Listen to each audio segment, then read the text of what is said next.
राष्ट्र चेतना यात्रा 22वें जिले उज्जैन पहुंची। यात्रा संपूर्ण मध्य प्रदेश में भ्रमण कर 5 जुलाई को भोपाल में पूर्ण होगी। महाराज हितेश्वर नाथ जी अपने विचार खुलकर हमेशा से मीडिया में रखते आए हैं। एजी न्यूज से बात करते हुए महाराज जी ने अपनी बात खुलकर रखी। हितेश्वर नाथ महाराज एजी न्यूज पर बात कहा कि आपको मिलाने जा रहे हैं राष्ट्रीय संत श्री 1008 महामंडलेश्वर स्वामी हितेश्वर नाथ महाराज जी से, जिनसे हम चर्चा करेंगे हिंदू राष्ट्र के ऊपर, लव जिहाद के ऊपर और राजनीति के ऊपर। तो चलिए हम आपको मिलवाते हैं महाराज जी से। महाराज जी प्रणाम। प्रणाम, नमस्कार। नमस्कार महाराज जी, पहले तो हमारे दर्शकों के लिए कुछ आप कहें अपने दर्शकों। मैं दर्शकों को पहले तो प्रणाम करता हूं और आप सबको यही कहना चाहता हूं कि एजी न्यूज़ के आप सभी लोग दर्शक हैं, एजी न्यूज़ को देखते रहिए और इसको लाइक और सब्सक्राइब करिए, ताकि आप भारत में हिंदू राष्ट्र बनाने में अपना एक ही सहयोग करें। एटलीस्ट अपनी फिंगर को दबाएं और लाइक और सब्सक्राइब करें, इसको लाइक करें, यह आपसे अनुरोध है। Thank you. धन्यवाद। महाराज जी, आपने यात्रा कहाँ से शुरू की? ये राष्ट्र चेतना यात्रा मेरी 5 जून से राजाराम धाम ओरछा धाम से शुरू हुई थी और 5 जुलाई को इसका समापन मध्य प्रदेश के भोपाल में होगा। ये यात्रा भोपाल के पूरे मध्य प्रदेश के 53 ज़िले में भ्रमण कर रही है। शुभारंभ इसका राजाराम सरकार से हुआ और अपना समापन इसका हम भोपाल में करेंगे। आज हम जहाँ बैठे हैं इसका नाम है उज्जैन। उज्जैन 22वां ज़िला है हमारी यात्रा के अनुसार। तो हम उज्जैन से अब आगे बढ़ जाएंगे। अभी हम पूरा 22 ज़िले करके आए हैं।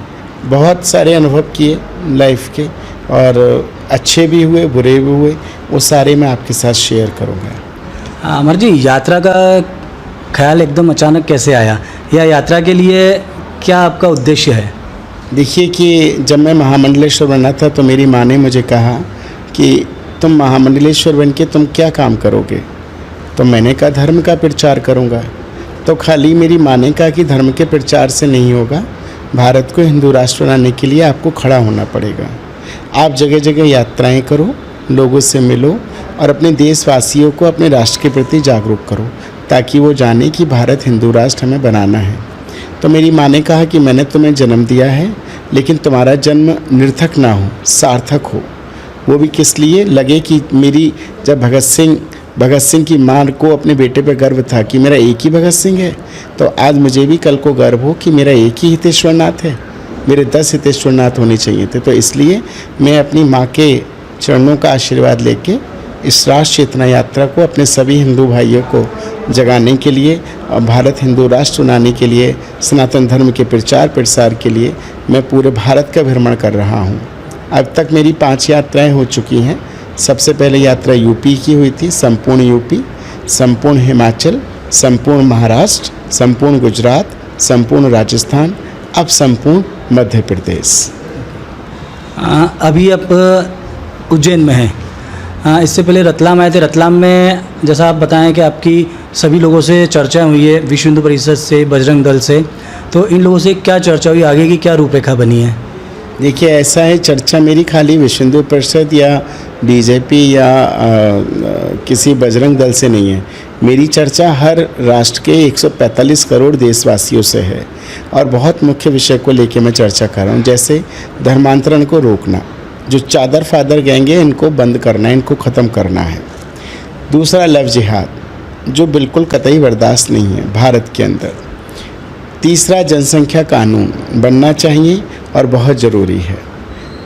चौथा गौ हत्या, गौ माता की दुर्दशा मध्य प्रदेश में बहुत देखने को मिली, अन्य प्रदेशों में भी गया, लेकिन जितना गौ माता की दुर्दशा मैंने मध्य प्रदेश में देखी, ये बहुत ही विचार का विषय है कि भारतीय जनता पार्टी की सरकार है और आदरणीय शिवराज जी इतने खुद योग्य व्यक्ति हैं और मुख्यमंत्री हैं, उनके राज्य में गौ माता की दुर्दशा बहुत ही शर्मनाक। मैं आदरणीय शिवराज जी से यही निवेदन करूँगा कि अगर आप पुनः आएँ तो कम से कम गौ माता, जिनमें 33 कोटि देवी देवता पाए जाते हैं, उनके सम्मान के लिए कोई कठिन कदम उठाएं, कोई ऐसा कदम उठाएं कि गौ माता हमारी सुरक्षित रह सकें, उनके साथ न्याय हो सके, उनके लिए कानून बन सके।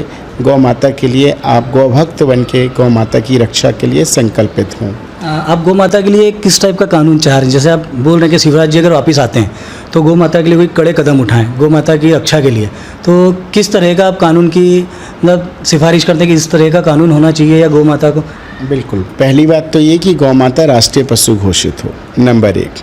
नंबर 2, गौ माता को मारने वाले लोग, गौ माता का मांस काटने वाले लोग, इनके खिलाफ पूरी कार्रवाई हो, इनको जेल के पीछे डाला जाए, इन पर सख्त कार्रवाई हो, कानून में संशोधन हो और कानून बने। जब राष्ट्रीय पशु मेरी गौ माता होगी तो ज़रूर इस पर फिर तो कार्रवाई होना लाजमी है। तो इसलिए कानून बनना बहुत ज़रूरी है ताकि इन गौ माता का भक्षण करने वालों को इतनी कड़ी से कड़ी सजा हो ताकि एक अगर काटे तो दूसरा सोचे कि हमें गौ माता के लिए ये कार्य नहीं करना है। तो गौ माता की रक्षा के लिए कानून बनाएं जल्दी से जल्द। दूसरा मैं बताना चाहता हूँ कि हमारा मठ मंदिर एक कानून हम चाहते हैं जो बने, मठ मंदिर बचाओ रक्षा हो, एकात्म मानव दर्शन हो, बेटी बचाओ बेटी पढ़ाओ हो, सामाजिक समरसता हो और सबसे महत्वपूर्ण भारत हिंदू राष्ट्र। ये मुख्य विषय हैं। इन विषयों को लेके मैं चाहता हूँ कि हम सब मिलके, मेरी ही जिम्मेदारी नहीं है, भारत के 145 करोड़ देशवासियों की जिम्मेदारी है कि भारत को हिंदू राष्ट्र बनाना है। अपितु 145 में 100 करोड़ तो चाहते हैं, लेकिन 45 करोड़ जो मुसलमान हैं वो बिल्कुल नहीं चाहते। कोई मुसलमान खड़े होकर नहीं ये कह सकता कि भारत को हिंदू राष्ट्र बनाओ। लेकिन हमारे कई ऐसे संत लोग हैं जो कि मुसलमानों को साथ बिठालते हैं, उनके साथ खाते हैं पीते हैं, उनके साथ बैठ के चर्चाएं करते हैं। मैं उन लोगों से ये कहना चाहता हूँ, अगर आप इनके साथ बैठते हैं उठते हैं तो किसी एक मुसलमान के मुंह से ये तो कहलवाओ भारत हिंदू राष्ट्र नहीं। अगर भारत हिंदू राष्ट्र बनने के लिए कोई मुसलमान अगर ये बात बोलता है तो मैं उसको बहुत प्रेम दूंगा, स्नेह दूंगा, उसको खुद अपनी यात्रा से उसको जोड़ूंगा। लेकिन एक मुसलमान तो बोलते हैं कि मैं भारत हिंदू राष्ट्र बनाना चाहता हूँ। भारत हिंदू राष्ट्र बनाए, सबको मैं आह्वान करता हूँ और सब जाने, अपनी हिंदू संस्कृति को जाने, अपने राष्ट्र को जाने। कर्नाटक में तो, कर्नाटक की सरकार में जब सरकार कांग्रेस की बनी, इससे पहले चुनाव से पहले इन लोगों ने तो अपने पेपर में लिखा था कि हम लोग बजरंग दल को बैंड करेंगे और बजरंग बली का काफ़ी सारा वहाँ पे प्रयोग हुआ, पर वहाँ बजरंग बली के नाम से बीजेपी जीत ही नहीं पाई। आपकी बात बहुत अच्छी है, आपको शायद कर्नाटक की स्थिति का जायज़ा नहीं है। कर्नाटक में 2 गैंग सबसे ज़्यादा काम करते हैं, एक चादर और एक फादर। सबसे ज़्यादा धर्मांतरण वहाँ होता है, सबसे ज़्यादा क्रिश्चियन कम्युनिटी वहाँ पे है, मुस्लिम कम्युनिटी वहाँ पे, वहाँ हिंदू कम्युनिटी जो है वो बहुत कम है। अच्छा, जो लोग वहाँ पे क्या है, वहाँ पे लोग समझना नहीं चाहते। एक तो हमारी संस्कृत और जो हमारी हिंदी भाषा है उसको लोग समझ नहीं पाते हैं। वहाँ पे इंग्लिश समझते हैं या वो वहीं के लोगों की लैंग्वेज को बहुत समझते हैं। तो वहाँ पे बहुत प्रॉब्लम हुई भाषा की वजह से भी। ठीक है, अब रही अगर हम हनुमान की बात करें, हनुमान जी ना कांग्रेस के हैं और ना बीजेपी के हैं। हनुमान जी किसी दल के नहीं हैं, हनुमान जी सनातनी के हैं, हनुमान जी सभी हिंदुओं के हैं, हनुमान जी किसी पार्टी के नहीं हैं। हनुमान जी हर बच्चे के हैं, हर बुजुर्ग के हैं, हर माता के हैं, हर बहन के हैं। भगवान से कोई राजनीति करोगे कि हनुमान जी मेरे और राम जी तेरे और कान्हा जी मेरे ये और ये उसके, अरे भगवान तो भगवान है, वो तो सबका है। हरि व्यापक सर्वत्र समाना। अगर ये लोग भगवान की समझते तो राजनीतिकरण नहीं करते। इन्होंने भगवान को समझा, राम को कभी नहीं समझा। अगर राम को ही ये लोग समझते, मैं बीजेपी की ही बात करता हूँ, अगर बीजेपी वाले भी अगर राम को समझ लेते, क्योंकि राम ने क्या किया, राम सबके साथ सबको लेके चलते हैं, उन्होंने किसी को जाति भेद नहीं किया। और हमारे भारत में हर राष्ट्रीय राजनीति के अंदर जाति भेद बहुत है। तू हरिजन है, तू जाटव है, अरे तुम राम को अगर नहीं समझ पाए तो क्या करोगे राजनीति करके। पहले राम को जानो। राम ने जाति भेद नहीं किया, राम ने सबसे प्रेम किया, सबको स्नेह किया, सबको साथ लेके चला। लेकिन हमारे यहाँ तो इतने परसेंटेज है, वैश्य इतना है, हरिजन इतना है, जाटव इतना है। अरे राम को मानते हो तो राम की विचारधारा को भी मानो और भारत के अंदर से आरक्षण को हटाओ। जो योग्य व्यक्ति है और उस पर पैसा नहीं है पढ़ाने के लिए या अपने घर के खर्चे के लिए, उस व्यक्ति को आरक्षण मिलना चाहिए।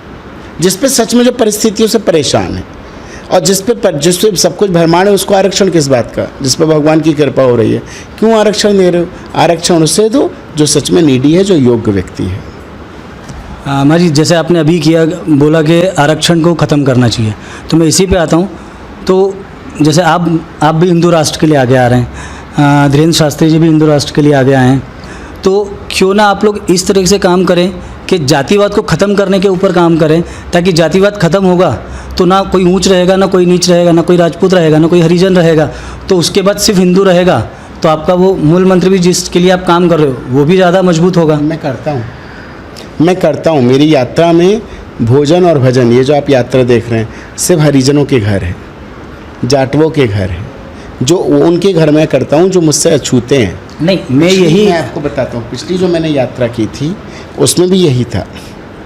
आपको बता दूँ मैं, मेरा ये मेरा मानना, ये मैं करता हूँ, मैं कर रहा हूँ। बाकी के लोग भी आए ना, उनको भी करना चाहिए, लेकिन मेरा जितना ज़्यादातर परिवार जितना होता है, मैं हरिजन जाटव जो हमसे अपने आप को अलग समझते हैं, मैं उनको समेटने की कोशिश करता हूँ। मैं वही बोल रहा हूँ, मैं वही तो बोलना चाह रहा हूँ।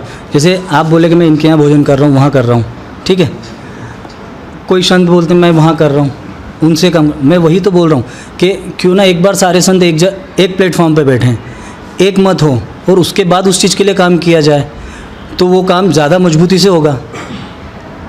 बताता हूँ आज से पीछे, संत एक मत नहीं हो सकते, क्योंकि रामानुज संप्रदाय, वैष्णव संप्रदाय के जो संत लोग हैं, वो लोग हरिजन या जाटव को अपने घर में घुसने के, मंदिर में तक चढ़ने नहीं देते आज भी। नहीं तो उन्हीं के लिए तो कि एक बार एक प्लेटफॉर्म पे बैठें, उसके बाद एक मत हो, उसके बाद इस चीज़ पे आगे जाएं। देखिए सुनिए, यहाँ पे हम 4 लोग बैठे हैं, हम चारों की सोच अपनी अलग अलग, कोई एक सोच पर काम नहीं कर रहा ना, तो ऐसी मत भी है, मतभेद भी है और मनभेद भी है संतों में। अगर ये संतों में जो समाज के अग्रणी रूप निभाते हैं, समाज की रूपरेखा को समझते हैं, समाज को समझते हैं, उन लोगों को ये समझना होगा कि हम समाज को निर्वाहन करने वाले लोग हैं, तो हम लोगों को पहले एक मत आना पड़ेगा। वही एक मत आने के लिए हम सबको, खाली हितेश्वर नाथ को ही क्यों, सभी को, भारत के हर संत को, हरिजन को, जाटव को, सबको गले लगाना चाहिए। दूसरी बात, मैं ये कहता हूँ, मुझे ये गर्व है कि मैं ब्राह्मण हूँ, मुझे ये गर्व है कि आप अग्रवाल हैं, लेकिन मुझे ये जो कैमरा चला रहा है ये हरिजन है, मुझे इससे घृणा नहीं करनी है। गर्व हमें अपनी जाति पे हो, लेकिन हम उसकी जाति से घृणा नहीं करें। दूसरी बात, मैं ब्राह्मण हूँ, तो ब्राह्मण अपनी बेटी की शादी हरिजन में नहीं करेगा, ठीक, शादी नहीं करेगा, मत करो शादी, मैं कह भी नहीं रहा, और होगा भी नहीं, संभव ही नहीं है, लेकिन कम से कम आप उनके साथ भजन और भोजन तो कर सकते हो।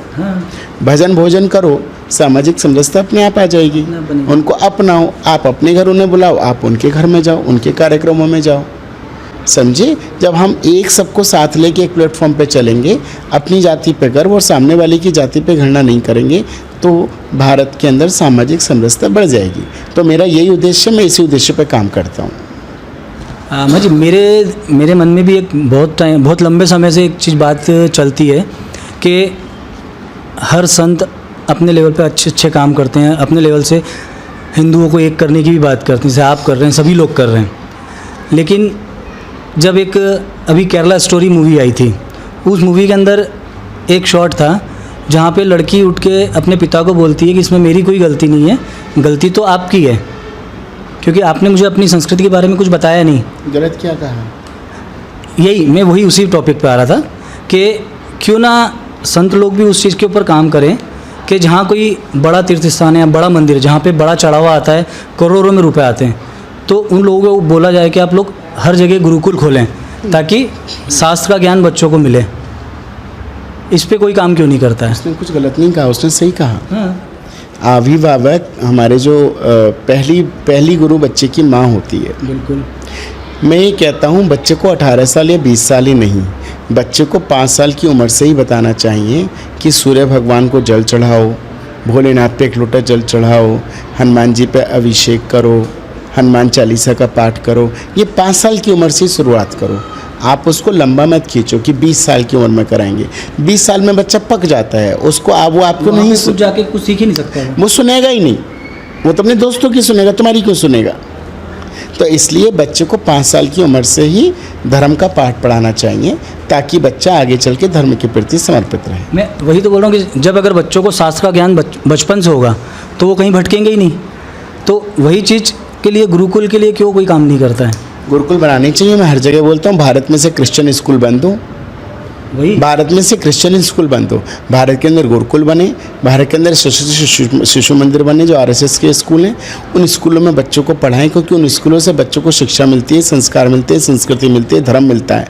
तो ऐसे विद्यालय में पढ़ाओ जहाँ से बच्चों को गुणवान बने। लेकिन हम कहाँ पढ़ाते हैं? जहाँ पर क्रिश्चियन बनाया जाता है, जहाँ कॉन्वेंट स्कूल से पढ़ाते हैं, बिकॉज वो स्टेटस मेंटेन की बात है। आजकल हर व्यक्ति अपना स्टेटस मेंटेन करना चाहता है, तो उनको लगता है कि बड़े स्कूल में जाएगा तो हमारा स्टेटस बनेगा, अरे हमारे बेटा इतना, और वो घर में आके माँ से बोलते हैं how are you mom, how are you dad. अब इसी में वो खुश हैं, वाह मेरे बेटे ने मुझे मॉम बोला, मेरे बेटे ने डैड बोला, और हाय अरे इसको हाउ आर यू बोलना आ गया, इतना खुश हो जाएंगे माँ बाप। अरे कुछ सोचो, अब तो कल को मेरा बच्चा अंग्रेज़ बन गया, वाह वाह वाह। उन्हें अंग्रेज़ बनाना अच्छा है, लेकिन उन्हें भारतीय बनाना अच्छा नहीं है।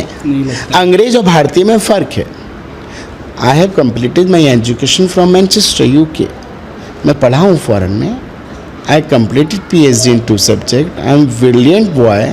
मैं एक ब्रिलियंट व्यक्ति हूँ, लेकिन फिर भी मैं एक भारतीय हूँ। That I have to be no. मतलब मैं अंग्रेज़ी बोलता हूँ, इसका मतलब ये नहीं कि मैं अंग्रेज़ हो गया हूँ, या मेरी माँ को ये गर्व है मेरा बेटा अंग्रेज़ी बोलता है तो अंग्रेज़ है। नो, मेरी माँ को लगता है कि तुम बोलते हो, भाषा का ज्ञान है, भाषा का ज्ञान लो, होना चाहिए, लेकिन हमें अंग्रेज़ बनाना नहीं है, हमें भारतीय बनना है। तो आपको भारतीय बन के ही आप भारत माता की सेवा कर सकते हो। अंत में महाराज जी, आप हिंदुस्तान वासियों के लिए क्या संदेश देंगे? मैं तो यही कहना चाहूँगा कि अपने धर्म को पहचानो, भारत को हिंदू राष्ट्र बनाओ। ये भारत सिर्फ और सिर्फ हिंदुओं का था, हिंदुओं का है और हिंदुओं का रहेगा। यहाँ पे किसी भी उस व्यक्ति की विचारधारा जो देश के हित की नहीं है, भारत माता के हित की नहीं है, उस व्यक्ति की मानसिकता वाले लोगों को, जो जिहादी मानसिकता के लोग हैं, उनको भारत में रहने का कोई अधिकार नहीं है। जिहादी मानसिकता के लोगों को एक बात हम बर्दाश्त नहीं करेंगे, बल्कि उसके लिए सख्त कानून बने जो जिहादी मानसिकता रखते हों, और उनको तुरंत जेल के पीछे डाला जाए, सलाखों के पीछे डाला जाए। और हम यही कहना चाहेंगे कि अपने धर्म को जान जाओ।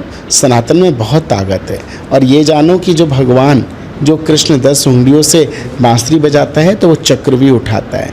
और किस लिए? धर्मो रक्षति रक्षता, धर्म की रक्षा के लिए।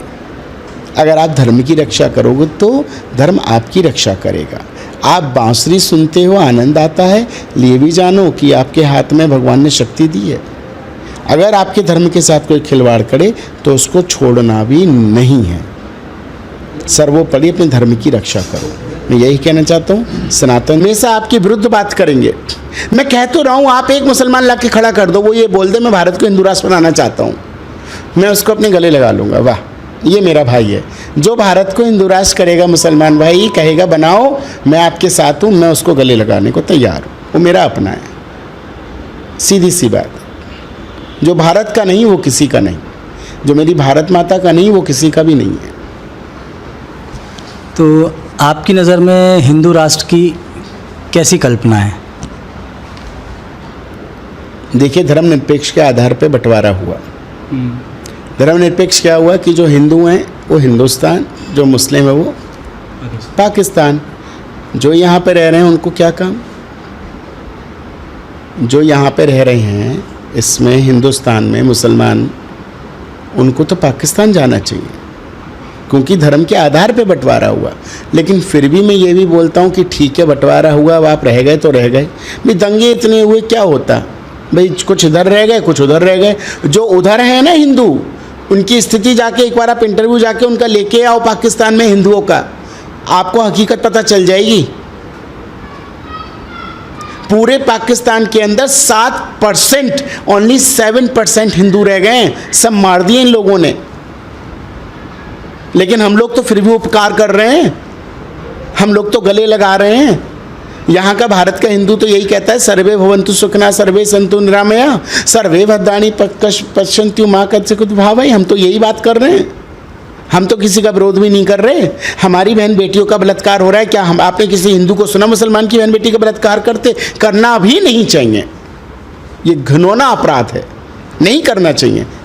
मुसलमान को ही नहीं, हिंदू को भी नहीं करना चाहिए, लेकिन ये लोग कर रहे हैं। भोली भाली बेटियों को, छोटी छोटी बेटियों को अपनी जाल में फंसा के ये उनके साथ कैसा घिनौना कृत्य कर रहे हैं। आप सोचिए, क्या ये लोग, आपको लगता है ये हिंदुस्तानी विचारधारा के लोग हैं? कर्नाटक में तो, कर्नाटक की सरकार में जब सरकार कांग्रेस की बनी, इससे पहले चुनाव से पहले इन लोगों ने तो अपने पेपर में लिखा था कि हम लोग बजरंग दल को बैंड करेंगे, और बजरंग बली का काफ़ी सारा वहाँ पे प्रयोग हुआ, पर वहाँ बजरंग बली के नाम से बीजेपी जीत ही नहीं पाई। आपकी बात बहुत अच्छी है, आपको शायद कर्नाटक की स्थिति का जायज़ा नहीं है। कर्नाटक में 2 गैंग सबसे ज़्यादा काम करते हैं, एक चादर और एक फादर। सबसे ज़्यादा धर्मांतरण वहाँ होता है, सबसे ज़्यादा क्रिश्चियन कम्युनिटी वहाँ पे है, मुस्लिम कम्युनिटी वहाँ पे, वहाँ हिंदू कम्युनिटी जो है वो बहुत कम है। अच्छा, जो लोग वहाँ पे क्या है, वहाँ पे लोग समझना नहीं चाहते। एक तो हमारी संस्कृत और जो हमारी हिंदी भाषा है उसको लोग समझ नहीं पाते हैं। वहाँ पे इंग्लिश समझते हैं या वो वहीं के लोगों की लैंग्वेज को बहुत समझते हैं, तो वहाँ पे बहुत प्रॉब्लम हुई भाषा की वजह से भी। ठीक है, अब रही अगर हम हनुमान की बात करें, हनुमान जी ना कांग्रेस के हैं और ना बीजेपी के हैं। हनुमान जी किसी दल के नहीं हैं, हनुमान जी सनातनी के हैं, हनुमान जी सभी हिंदुओं के हैं, हनुमान जी किसी पार्टी के नहीं हैं। हनुमान जी हर बच्चे के हैं, हर बुजुर्ग के हैं, हर माता के हैं, हर बहन के हैं। भगवान से कोई राजनीति करोगे कि हनुमान जी मेरे और राम जी तेरे और कान्हा जी मेरे, ये और ये उसके, अरे भगवान तो भगवान है, वो तो सबका है। हरि व्यापक सर्वत्र समाना। अगर ये लोग भगवान की समझते तो राजनीतिकरण नहीं करते। इन्होंने भगवान को समझा, राम को कभी नहीं समझा। अगर राम को ही ये लोग समझते, मैं बीजेपी की ही बात करता हूँ, अगर बीजेपी वाले भी अगर राम को समझ लेते, क्योंकि राम ने क्या किया, राम सबके साथ सबको लेके चलते हैं, उन्होंने किसी को जाति भेद नहीं किया। और हमारे भारत में हर राष्ट्रीय राजनीति के अंदर जाति भेद बहुत है। तू हरिजन है, तू जाटव है, अरे तुम राम को अगर नहीं समझ पाए तो क्या करोगे राजनीति करके? पहले राम को जानो। राम ने जाति भेद नहीं किया, राम ने सबसे प्रेम किया, सबको स्नेह किया, सबको साथ लेके चला। लेकिन हमारे यहाँ तो इतनी परसेंटेज है, वैश्य इतना है, हरिजन इतना है, जाटव इतना है। अरे राम को मानते हो तो राम की विचारधारा को भी मानो और भारत के अंदर से आरक्षण को हटाओ। जो योग्य व्यक्ति है और उस पर पैसा नहीं है पढ़ाने के लिए या अपने घर के खर्चे के लिए, उस व्यक्ति को आरक्षण मिलना चाहिए।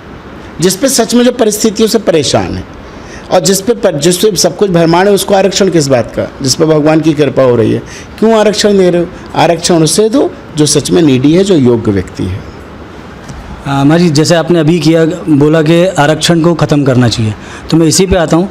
तो जैसे आप भी हिंदू राष्ट्र के लिए आगे आ रहे हैं, धीरेन्द्र शास्त्री जी भी हिंदू राष्ट्र के लिए आगे आए हैं, तो क्यों ना आप लोग इस तरह से काम करें कि जातिवाद को ख़त्म करने के ऊपर काम करें, ताकि जातिवाद ख़त्म होगा तो ना कोई ऊंच रहेगा, ना कोई नीच रहेगा, ना कोई राजपूत रहेगा, ना कोई हरिजन रहेगा, तो उसके बाद सिर्फ हिंदू रहेगा, तो आपका वो मूल मंत्र भी जिसके लिए आप काम कर रहे हो वो भी ज़्यादा मजबूत होगा। मैं करता हूँ। मेरी यात्रा में भोजन और भजन, ये जो आप यात्रा देख रहे हैं, सिर्फ हरिजनों के घर है, जाटवों के घर है, जो उनके घर में करता हूँ जो मुझसे अछूते हैं। नहीं, मैं आपको बताता हूँ, पिछली जो मैंने यात्रा की थी उसमें भी यही था।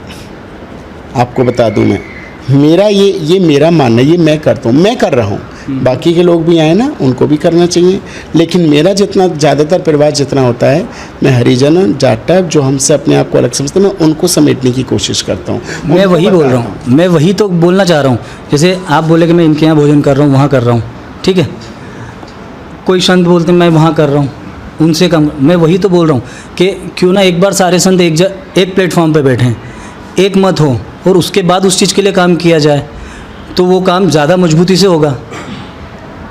बताता हूँ आज से पीछे, संत एक मत नहीं हो सकते, क्योंकि रामानुज संप्रदाय, वैष्णव संप्रदाय के जो संत लोग हैं, वो लोग हरिजन या जाटव को अपने घर में घुसने के, मंदिर में तक चढ़ने नहीं देते आज भी। नहीं तो उन्हीं के लिए तो कि एक बार एक प्लेटफॉर्म पे बैठें, उसके बाद एक मत हो, उसके बाद इस चीज़ पे आगे जाएं। देखिए सुनिए, यहाँ पे हम 4 लोग बैठे हैं, हम चारों की सोच अपनी अलग अलग, कोई एक सोच पर काम नहीं कर रहा ना, तो ऐसी मत भी है, मतभेद भी है और मनभेद भी है संतों में।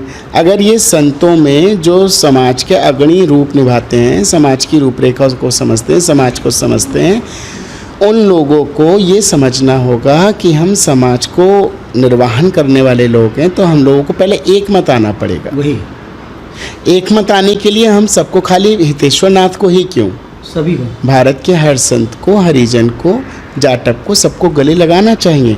दूसरी बात मैं ये कहता हूँ, मुझे ये गर्व है कि मैं ब्राह्मण हूँ, मुझे ये गर्व है कि आप अग्रवाल हैं, लेकिन मुझे ये जो कैमरा चला रहा है ये हरिजन है, मुझे इससे घृणा नहीं करनी है। गर्व हमें अपनी जाति पे हो, लेकिन हम उसकी जाति से घृणा नहीं करें। दूसरी बात, मैं ब्राह्मण हूँ तो ब्राह्मण अपनी बेटी की शादी हरिजन में नहीं करेगा, ठीक, शादी नहीं करेगा, मत करो शादी, मैं कह भी नहीं रहा, और होगा भी नहीं, ये संभव ही नहीं है, लेकिन कम से कम आप उनके साथ भजन और भोजन तो कर सकते हो। भजन भोजन करो, सामाजिक समरसता अपने आप आ जाएगी। उनको अपनाओ, आप अपने घर उन्हें बुलाओ, आप उनके घर में जाओ, उनके कार्यक्रमों में जाओ, समझे। जब हम एक सबको साथ लेके एक प्लेटफॉर्म पे चलेंगे, अपनी जाति पे गर्व और सामने वाले की जाति पे घृणा नहीं करेंगे, तो भारत के अंदर सामाजिक समरसता बढ़ जाएगी। तो मेरा यही उद्देश्य, मैं इसी उद्देश्य पे काम करता हूँ। मुझे मेरे मन में भी एक बहुत लंबे समय से एक चीज़ बात चलती है कि हर संत अपने लेवल पे अच्छे काम करते हैं, अपने लेवल से हिंदुओं को एक करने की भी बात करते हैं, जैसे आप कर रहे हैं, सभी लोग कर रहे हैं। लेकिन जब एक अभी केरला स्टोरी मूवी आई थी, उस मूवी के अंदर एक शॉट था जहाँ पे लड़की उठ के अपने पिता को बोलती है कि इसमें मेरी कोई गलती नहीं है, गलती तो आपकी है, क्योंकि आपने मुझे अपनी संस्कृति के बारे में कुछ बताया नहीं। गलत क्या कहा? यही मैं वही उसी टॉपिक पे आ रहा था कि क्यों ना संत लोग भी उस चीज़ के ऊपर काम करें कि जहाँ कोई बड़ा तीर्थ स्थान है या बड़ा मंदिर, जहाँ पे बड़ा चढ़ावा आता है, करोड़ों में रुपए आते हैं, तो उन लोगों को बोला जाए कि आप लोग हर जगह गुरुकुल खोलें ताकि शास्त्र का ज्ञान बच्चों को मिले। इस पे कोई काम क्यों नहीं करता है? उसने कुछ गलत नहीं कहा, उसने सही कहा। हाँ, अभिभावक हमारे जो पहली गुरु बच्चे की माँ होती है। बिल्कुल। मैं ये कहता हूँ, बच्चे को 18 साल या 20 साल ही नहीं, बच्चे को 5 साल की उम्र से ही बताना चाहिए कि सूर्य भगवान को जल चढ़ाओ, भोलेनाथ पे एक लोटा जल चढ़ाओ, हनुमान जी पे अभिषेक करो, हनुमान चालीसा का पाठ करो। ये 5 साल की उम्र से शुरुआत करो। आप उसको लंबा मत खींचो कि 20 साल की उम्र में कराएंगे। 20 साल में बच्चा पक जाता है, उसको वो आपको नहीं जाके कुछ सीख ही नहीं सकता है। वो सुनेगा ही नहीं, वो तो अपने दोस्तों की सुनेगा, तुम्हारी क्यों सुनेगा। तो इसलिए बच्चे को 5 साल की उम्र से ही धर्म का पाठ पढ़ाना चाहिए ताकि बच्चा आगे चल के धर्म के प्रति समर्पित रहे। मैं वही तो बोल रहा हूँ कि जब अगर बच्चों को शास्त्र का ज्ञान बचपन से होगा तो वो कहीं भटकेंगे ही नहीं। तो वही चीज़ के लिए गुरुकुल के लिए क्यों कोई काम नहीं करता है? गुरुकुल बनाने चाहिए। मैं हर जगह बोलता हूँ, भारत में से क्रिश्चियन स्कूल बंद हो, वही भारत में से क्रिश्चियन स्कूल बंद हो, भारत के अंदर गुरुकुल बने, भारत के अंदर शिशु मंदिर बने जो आरएसएस के स्कूल हैं, उन स्कूलों में बच्चों को पढ़ाएं, क्योंकि उन स्कूलों से बच्चों को शिक्षा मिलती है, संस्कार मिलते हैं, संस्कृति मिलती है, धर्म मिलता है। तो ऐसे विद्यालय में पढ़ाओ जहाँ से बच्चों को गुणवान बने। लेकिन हम कहाँ पढ़ाते हैं? जहाँ पर क्रिश्चियन बनाया जाता है, जहाँ कॉन्वेंट स्कूल से पढ़ाते हैं, बिकॉज वो स्टेटस मेंटेन की बात है। आजकल हर व्यक्ति अपना स्टेटस मेंटेन करना चाहता है, तो उनको लगता है कि बड़े स्कूल में जाएगा तो हमारा स्टेटस बनेगा, अरे हमारे बेटा इतना, और वो घर में आके माँ से बोलते हैं how are you mom, how are you dad. अब इसी में वो खुश हैं, वाह मेरे बेटे ने मुझे मॉम बोला, मेरे बेटे ने डैड बोला, और हाय, अरे इसको हाउ आर यू बोलना आ गया, इतना खुश हो जाएंगे माँ बाप। अरे कुछ सोचो, अब तो कल को मेरा बच्चा अंग्रेज़ बन गया, वाह वाह वाह। उन्हें अंग्रेज़ बनाना अच्छा है, लेकिन उन्हें भारतीय बनाना अच्छा नहीं है। अंग्रेज़ और भारतीय में फ़र्क है। I have completed my education from Manchester UK। मैं पढ़ा हूँ फ़ॉरेन में। I completed PhD in 2 subject. I am brilliant boy. मैं एक ब्रिलियंट व्यक्ति हूँ, लेकिन फिर भी मैं एक भारतीय हूँ। That I have to be no. मतलब मैं अंग्रेज़ी बोलता हूँ, इसका मतलब ये नहीं कि मैं अंग्रेज़ हो गया हूँ, या मेरी माँ को ये गर्व है मेरा बेटा अंग्रेज़ी बोलता है तो अंग्रेज़ है। नो, मेरी माँ को लगता है कि तुम बोलते हो, भाषा का ज्ञान है, भाषा का ज्ञान लो, होना चाहिए, लेकिन हमें अंग्रेज़ बनाना नहीं है, हमें भारतीय बनना है। तो आपको भारतीय बन के ही आप भारत माता की सेवा कर सकते हो। अंत में महाराज जी, आप हिंदुस्तान वासियों के लिए क्या संदेश देंगे? मैं तो यही कहना चाहूँगा कि अपने धर्म को पहचानो, भारत को हिंदू राष्ट्र बनाओ। ये भारत सिर्फ और सिर्फ हिंदुओं का था, हिंदुओं का है और हिंदुओं का रहेगा। यहाँ पे किसी भी उस व्यक्ति की विचारधारा जो देश के हित की नहीं है, भारत माता के हित की नहीं है, उस व्यक्ति की मानसिकता वाले लोगों को, जो जिहादी मानसिकता के लोग हैं, उनको भारत में रहने का कोई अधिकार नहीं है। जिहादी मानसिकता के लोगों को एक बात हम बर्दाश्त नहीं करेंगे, बल्कि उसके लिए सख्त कानून बने जो जिहादी मानसिकता रखते हों और उनको तुरंत जेल के पीछे डाला जाए, सलाखों के पीछे डाला जाए। और हम यही कहना चाहेंगे कि अपने धर्म को जान जाओ, सनातन में बहुत ताकत है। और ये जानो कि जो भगवान, जो कृष्ण 10 उंगलियों से बांसुरी बजाता है तो वो चक्र भी उठाता है। और किस लिए? धर्मो रक्षति रक्षता, धर्म की रक्षा के लिए। अगर आप धर्म की रक्षा करोगे तो धर्म आपकी रक्षा करेगा।